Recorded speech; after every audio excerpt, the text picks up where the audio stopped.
I'll just add my welcome. Tom said everything I was going to say already. So just to add my welcome and thank you all for coming again. And thanks to Maya Hoffman and LUMA and the amazing staff. I think this is the most extraordinarily organized conference I've ever been at. I think we owe everyone a round of... Yeah. So yesterday, for those of you who weren't here, you missed an excellent day of provocations and ideas from a pretty unusual range of perspectives, and I think we're going to continue that today, and I hope we'll be able to bring some of the conversations from yesterday. They weren't antagonistic enough for you? No? Okay. So you have a mandate now is to cause trouble today.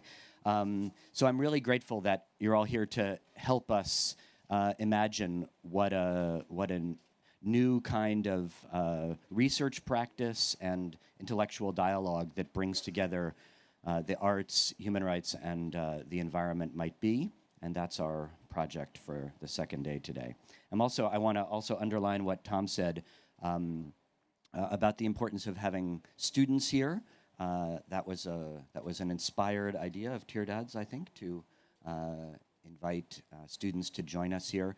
And we'll be continuing this conversation with our student group tomorrow morning.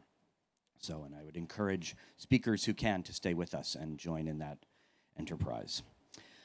Okay, so our first speaker this morning, we'll maintain the same format as yesterday. We have 2 speakers and then a respondent. So we work in groups of 3, and the respondent will also be in charge of opening a dialogue with the audience. But we'll introduce one by one. So our first speaker, and I'll also continue the practice which Tirdad described as scandalously brief introductions, and remind you that more lengthy introductions and bios can be found in this program book here.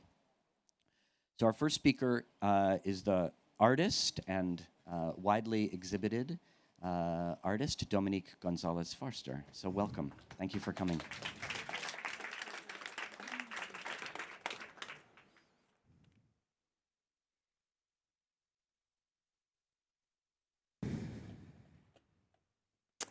Bonjour, morning. I was told I think it should be in English. It's a little strange for me, I must say, arriving from Paris and not having practiced much since yesterday, so please forgive an approximate language. It's as strange as crossing the big square this morning and seeing all the, probably most of you, the costume girls, which is for me very close to a fantasy I have very often in Paris, which is that each, so Paris is quite homogeneous, but still there are parts that are more 19th century, 18th, 17th, 16th. And I always have this desire to see that in each part people would have the costume of the time, and that you, so this morning my wish was really fulfilled in Arles to see this this coherence between the outfits, the architecture, and the... Yes? But it's translated, or... No, but now that I'm, Yeah? No, but now that I'm launched, I think it will create it will create troubles if I have to switch back. So another really nice connection, and it's really when I see Maya, it's even stronger. Is it was funny to see that this title, Human Snapshot, is very, because of the word human, very similar to a project we just opened at Kunsthalle Zurich, Human Valley. And Human Valley is a 1-year space for different presentations, different, there will also be lectures, all kind of things. And at the moment, Human Valley, which is hosting a Balzac Nouvelle Vague presentation. So you might wonder what this has to do with Tropicale Modernité, but it will be more clear in a moment. Human Valley, the title is of course based on the Comédie humaine, and Balzac's title for the ensemble, which makes me wonder if the Human Snapshot title had any, if there was any Balzac reference. No, okay, but I think there is there is a connection maybe in this way of having this desire to have a kind of overview, multiple entrance system. So this Balzac Nouvelle Vague is one way well, first it's for many it's a surprise to imagine that there is any connection between Balzac and the Nouvelle Vague, but in fact, if you look closely at the 400 coups, Truffaut's first film, you see Antoine Doinel reading Balzac intensively, even worshipping him, having a little altar. Romer made his all his system of films, the different parts, the tales, or the way to structure it is very close to the different parts of Balzac's Comédie Humaine. Rivette adapted several Balzac novels. Godard was planning to adapt The Lys dans la Vallée, and in his last film, in Film Socialisme, there is one of the actors, or it's a girl, is reading Les Illusions Perdues. So this is also for me the kind of very productive, and it's a model for this very productive encounter between two strong ideas. And this is how I will slip into Tropicale Modernité. There is, I think, there is as much possible,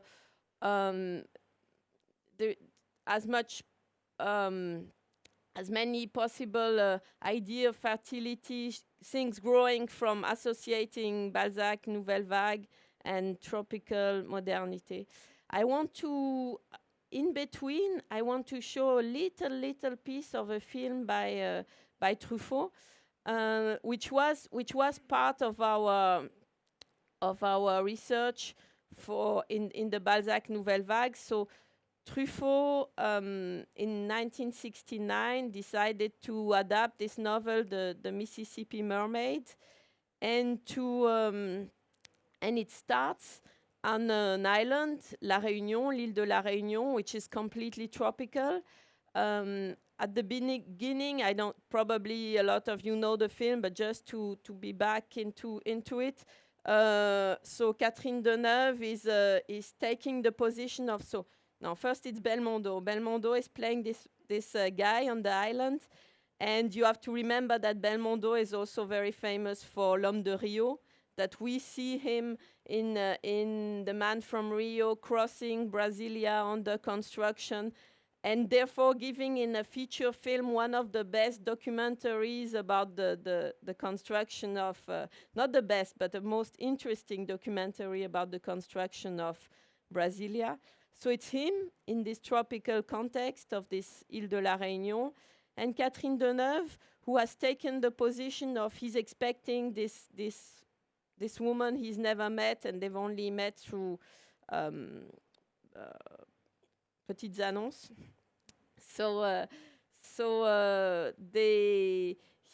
This woman arrives, and because he's never seen her, he thinks it's her, but it's not her. So the beginning of this, then they marry, and it's very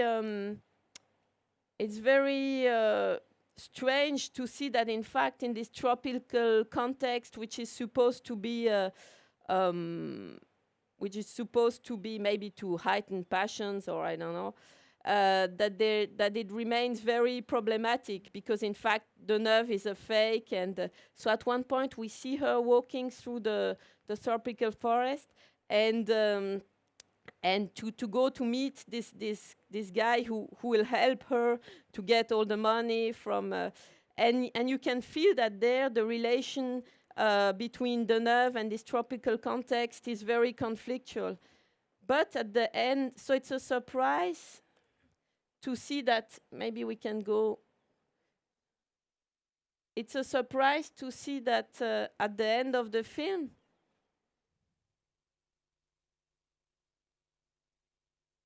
Okay. It will take a second, don't worry. Okay, it's back.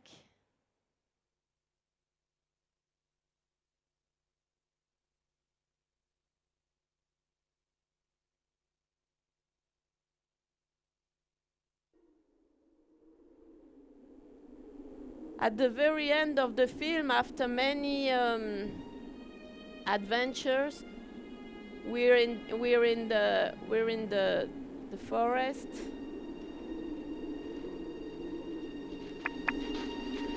Je crois que c'est par là. Non, c'est plutôt par là.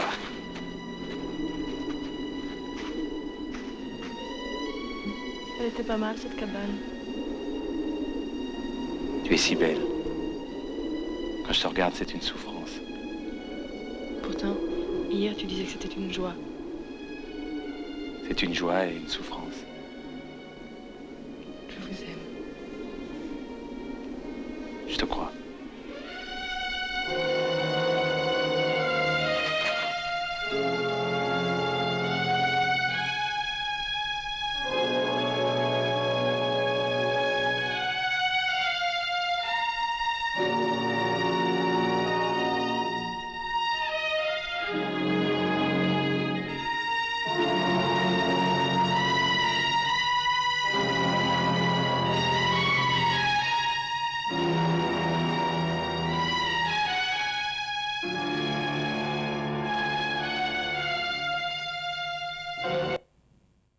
So what is really great in this ending is that so it starts, at least for me, it starts in this tropical context, and the relation is very problematic, and it ends in this freezing, snowing little cabin, and by there a lot of things have been solved, and the dialogue that we see, that we hear at the very end, is used again by Truffaut in another film, Le Dernier Métro, where Catherine Deneuve also plays.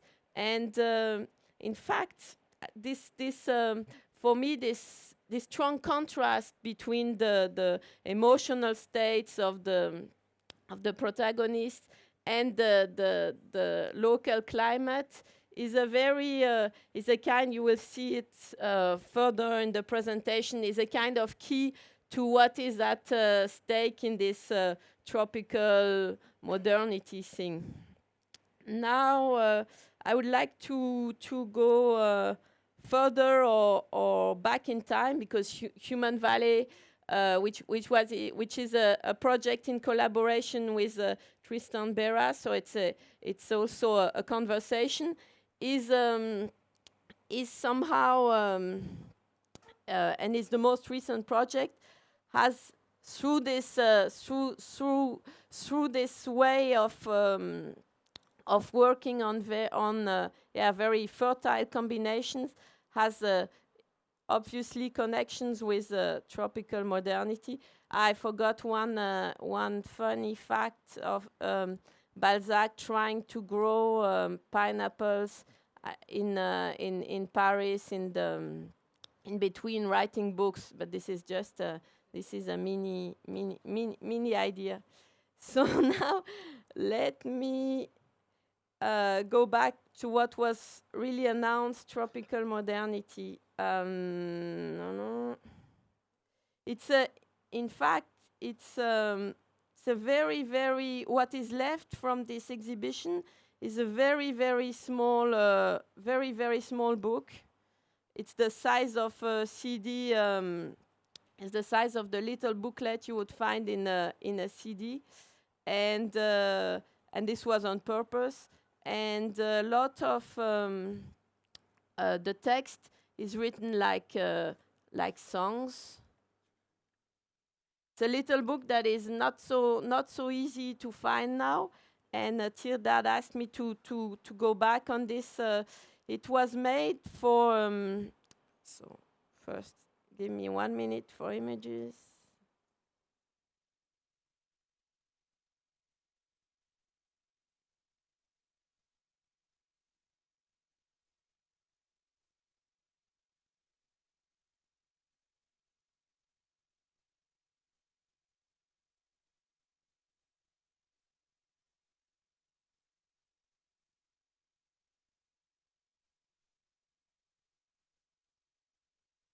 Okay, I think we can.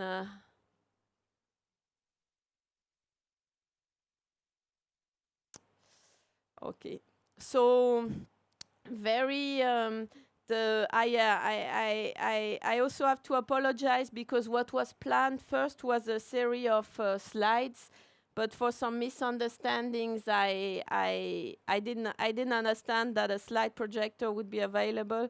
So I still had in mind to have a series of images that would have some texture and not the coldness of a PowerPoint presentation. So last night I decided to re-photograph so this mini book I just talked about, and which was, as I said, the made together with this Tropicale Modernité project that was in collaboration with Jens Hofmann in 1999 at the Mies van der Rohe Pavilion, Barcelona. When I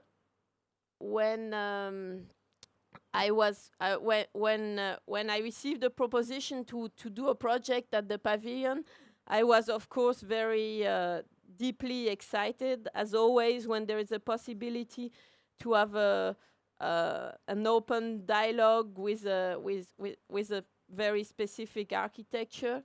And at this time in '99, I had already traveled to Brasilia and Chandigarh and Hong Kong and different other tropical cities, and I had already photographed and filmed lots of buildings, situations, parts of cities, and I had slowly built up this idea about this excitement about how modernist architecture looks more exciting or interesting or is more fertile in a tropical context. Now we're talking about all the aspects of a tropical context, not only the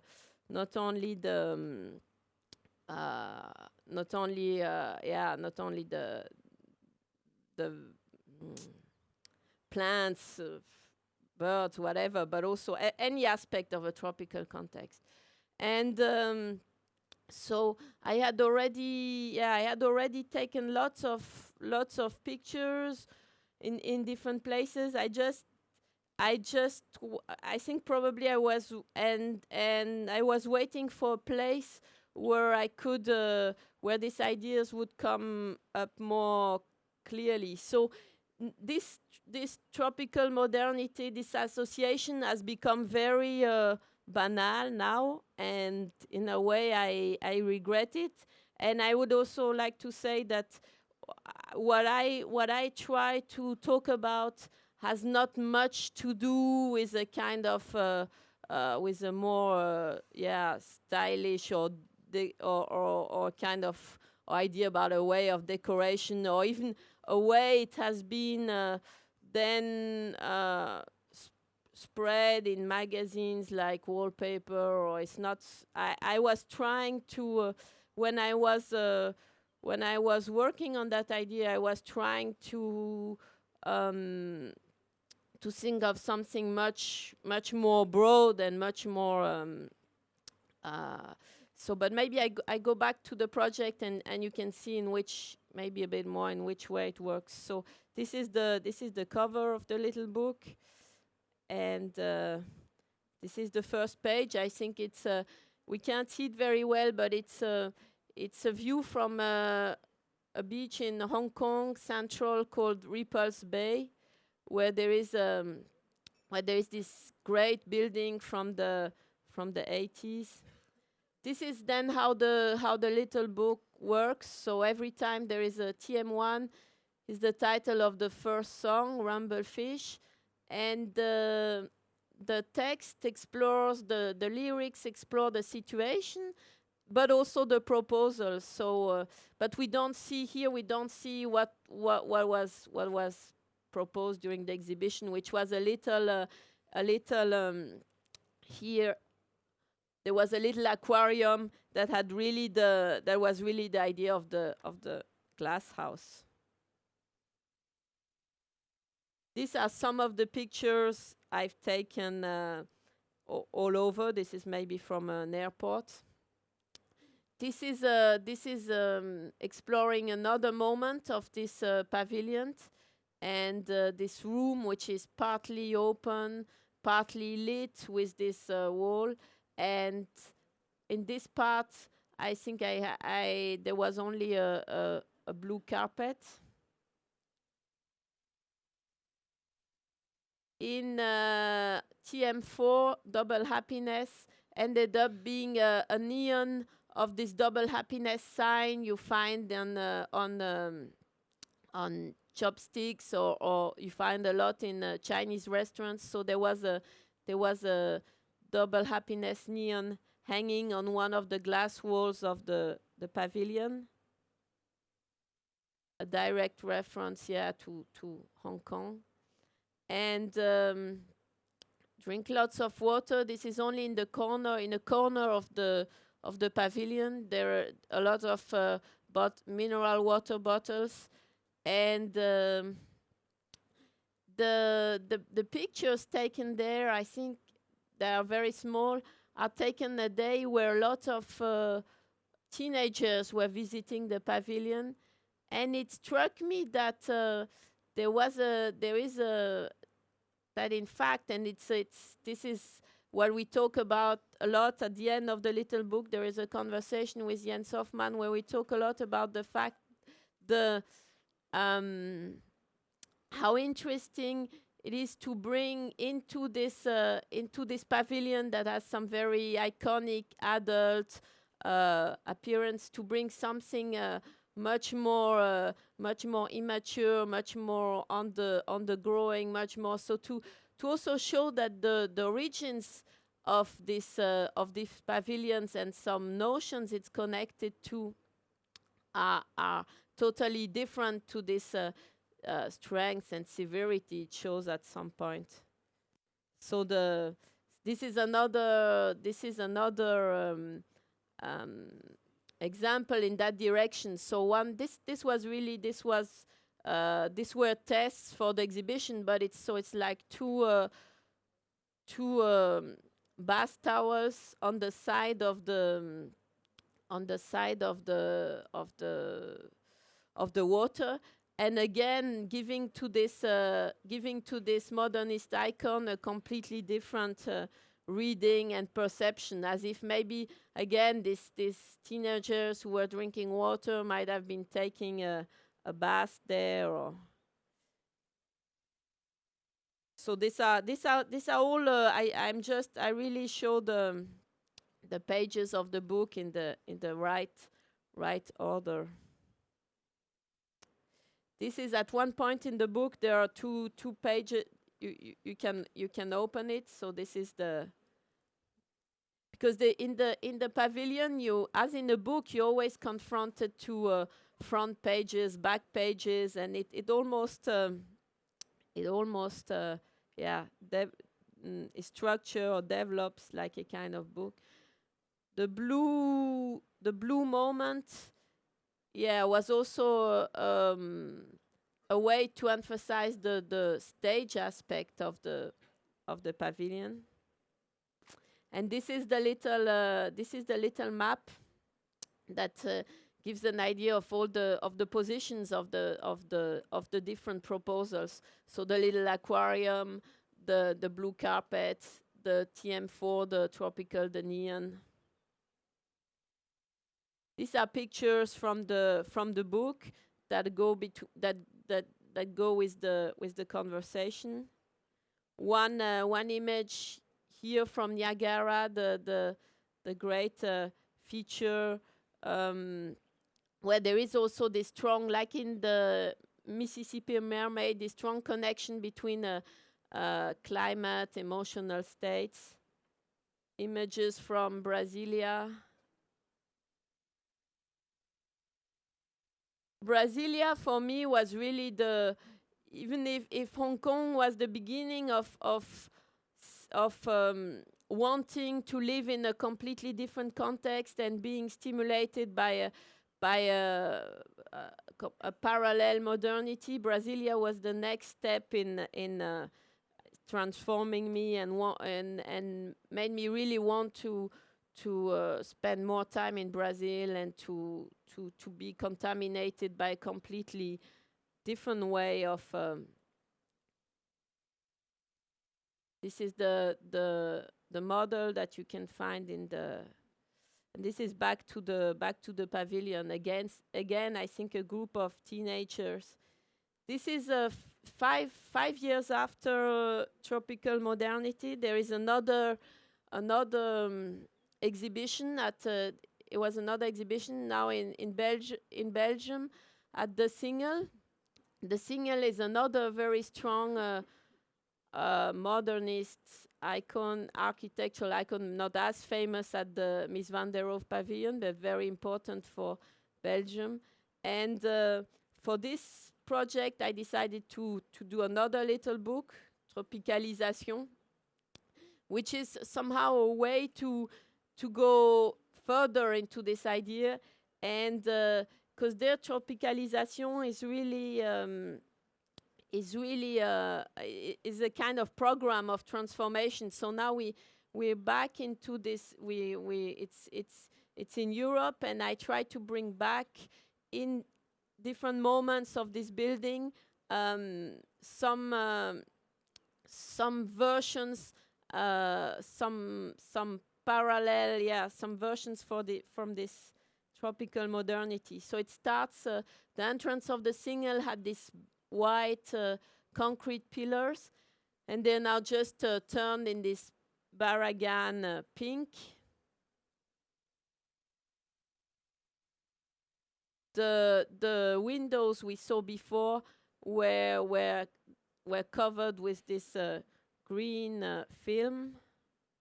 So it's just for this very black and white building, a series of proposals, a program of tropicalization. Under one of the passage there is this Ibirapuera neuron. Ibirapuera is the name of the park, this park in Sao Paulo where the Biennale also takes place. And in one of the very large, so the Single is not only an exhibition space. In fact, it's mainly a theater. So any exhibition there has to go in between the spaces. There is no specific space given, and this is at the end of a very long space along the theater's entrances. So a series of images which are also part of the Alphaville book, which is a collection of images and cities.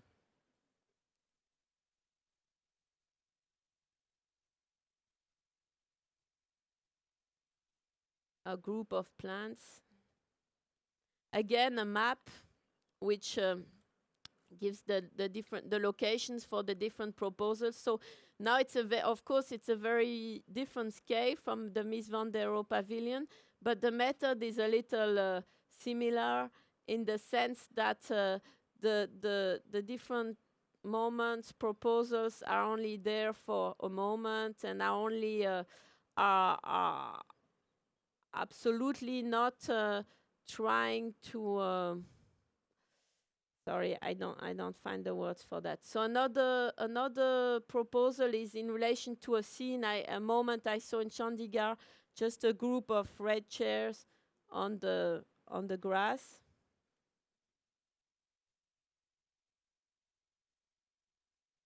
Another reference to a different person who are important for me in terms of landscape design and paisagismo.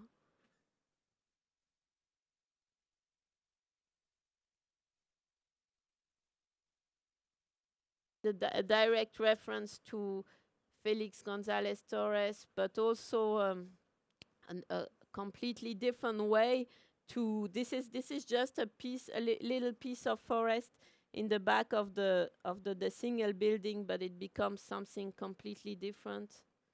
This was there was now the single is completely transformed, but there was this really great stone and water garden around the building that was very Noguchi.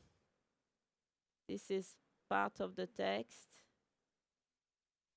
This is this book that goes with Tropicalisation, Alphaville,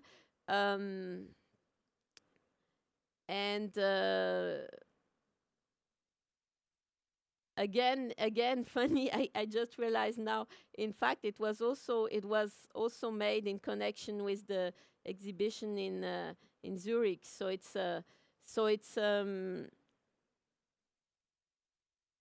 all the documents, all that have really helped me to develop again the single.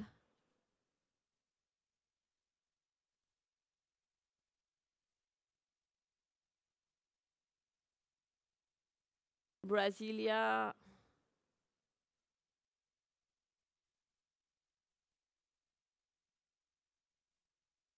And now just because I think I have only 2 minutes left, it will be too short to go deeper, but the most recent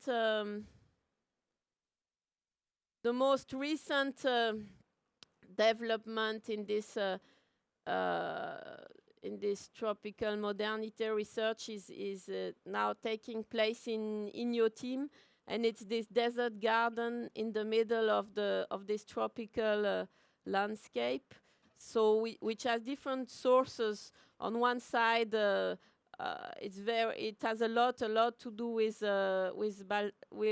Ballard's books, and several books are very much at the source of this trying to have a moment in the landscape that becomes so intense that you wonder if you really want to stay or leave, which is really an important question in Ballard's novels, and which is something that always comes back to my mind when I think about exhibitions. Like, it should be so intense that you should really wonder if you want to stay or leave.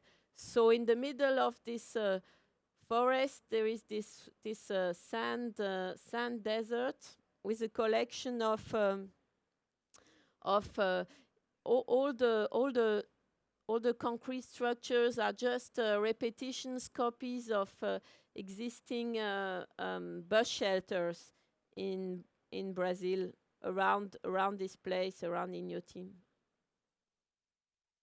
Strangely, I realized that this desert, this white surface, this sand, in the way it contradicts the tropical landscape, and in the way it's almost it's irritating in that sense, in this dryness, has a lot to do with the snow and this strong emotional contrast between the snow in the snow landscape in La Sirène du Mississippi, and voilà. Thank you. Just